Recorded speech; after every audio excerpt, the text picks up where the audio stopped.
School முடிஞ்சு வெக்கேஷனுக்கு நீங்களும் உங்கள் தங்கச்சியும் ஊரில் இருக்க உங்கள் பாட்டி வீட்டுக்கு போகிறீங்க. அங்கே உங்கள் பாட்டி அப்புறம் தாத்தா 2 பேர் தான் இருக்காங்க.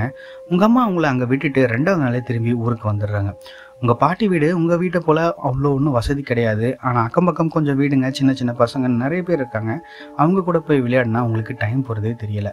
நீங்களும் உங்கள் தங்கச்சியும் ஜாலியாக விளையாடுறீங்க, ஜாலியாக இருக்கீங்க. இப்படியே சில நாட்கள் போகுது. ஒரு நாள் மதியானம் உங்கள் பாட்டிக்கு உடம்பு முடியாமல் போகுது. இதனால் உங்கள் தாத்தா அவங்கள ஹாஸ்பிட்டலுக்கு கூட்டிகிட்டு போகிறாரு. கொஞ்ச நேரம் விளையாடிட்டு உங்கள் தங்கச்சி எனக்கு பசிக்குதுன்னு வீட்டுக்கு சாப்பிட போயிடுறாங்க. அப்படியே ஒரு பசங்களாக அவங்க வீட்டுக்கு சாப்பிட போக ஆரம்பிக்கிறாங்க. கடைசியாக நீங்களும் வீட்டுக்கு சாப்பிட வரீங்க. அப்போ கிச்சனில் பாத்திரம் உருள்ற சத்தம் கேட்குது. உங்கள் தங்கச்சி தான் இருப்பான்னு நீங்கள் கிச்சனுக்கு போகிறீங்க. உங்கள் தங்கச்சி அங்கே உட்காந்து சட்டியோட உட்காந்து சாப்பிட்டுக்கிட்டு இருக்கா. அவளுக்கு எதிர உட்காந்துருக்கிறது பூவாலி.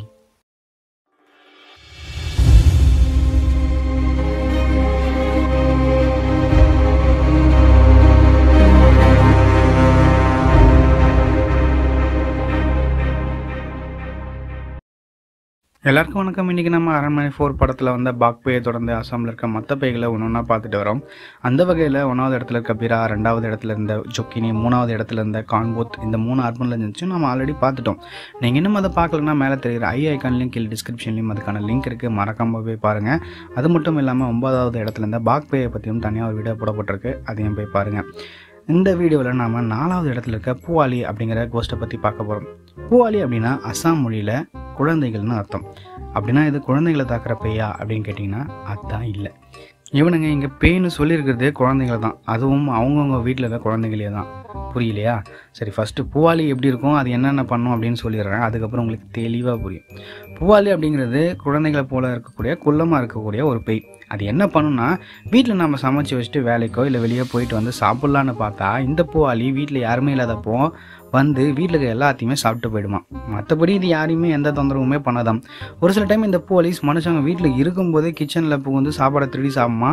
யாராவது வர்றதை தெரிஞ்சுக்கிட்டா கீச்சின்னு ஒரு சத்தம் கொடுத்துட்டு அங்கேருந்து ஓடி போயிடுமா. இன்னும் சில பேர் இது தனியாக வராது, கூட அக்கம் பக்கம் இருக்க சின்ன சின்ன பசங்களை கூட்டிகிட்டு வந்து அவங்களுக்கும் சாப்பாடு எடுத்து கொடுத்து சாப்பிடுவோம் அப்படின்னு சொல்கிறாங்க. டேய், உங்களுக்கு மனசாட்சின்னு ஒன்று இருக்காடா?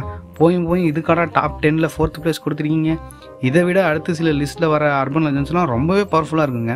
ஆனால் இதுக்கே அவனுக்கு 4th பிளேஸ் கொடுத்துருக்காங்க தெரியுமா? அந்த காலத்தில் இருந்த சின்ன சின்ன பசங்கள்லாம் அவ்வளோ வாழ்த்தனமாக இருந்திருக்கிறாங்க. எப்படின்னா, யாரும் வீட்டில் இல்லாத அப்போது அந்த வீட்டுக்குள்ளே புகுந்து சாப்பாடை திருடி சாப்பிட்றத வேலையாக வச்சுருந்துருக்குதுங்க இந்த குட்டீஸுங்க. இவங்க தனியாக போகிறதும் இல்லாமல் கூட ஒரு 4-5 பேரை கூப்பிட்டு போகிறதால அங்கே இருக்க சாப்பாடு மொத்தமும் காலி ஆகிறதால காண்டான நம்ம ஆளுங்க அந்த சின்ன பசங்களை ரொம்ப மோசமாக பேய் அப்படின்னு அவங்களோட புராணங்களில் எழுதி வச்சுருந்துருக்காங்க. அப்படின்னு ஒரு மிகப்பெரிய கவிஞரான ஜோதி பிரசாத் அகர்வால் அவரோட ஏதோ ஒரு குறிப்பில் எழுதி வச்சுருக்காரு. ஸோ இதெல்லாம் வச்சு பார்க்கும்போது இந்த பூவாலிங்கிறது கோஸ்ட்டோ அர்பன் லெஜண்டோ கிடையாது. அது வெறும் கிச்சனில் திருடி சாப்பிட்ற குட்டி குஸ்மான்ஸ் தான். இந்த குட்டீஸ் அசாமில் மட்டும் கிடையாது, உங்கள் வீட்டில் கூட இருக்குது. உங்கள் வீட்டில் சர்க்கரை, பூஸ்ட்டு, ஹார்லிக்ஸு, ஸ்நாக்ஸ்லாம் காணாமல் போச்சுன்னா அதுக்கு காரணம் கண்டிப்பாக இந்த பூவாலிஸ் இல்லைங்க, உங்கள் வீட்டு குட்டீஸ் தான். இந்த பூவாலிஸை விட மோசமான சில பேர் இருந்தாங்க. அவங்க தான் இந்த 90s கிட்ஸு. சாப்பிட வீட்டில் ஸ்நாக்ஸ் இல்லைன்னா அரிசி எல்லாம் திருடி திம்பாங்க. நானே தின்னுருக்கேன். அப்போ நானும் பூவாலிஸ் தான் போல்.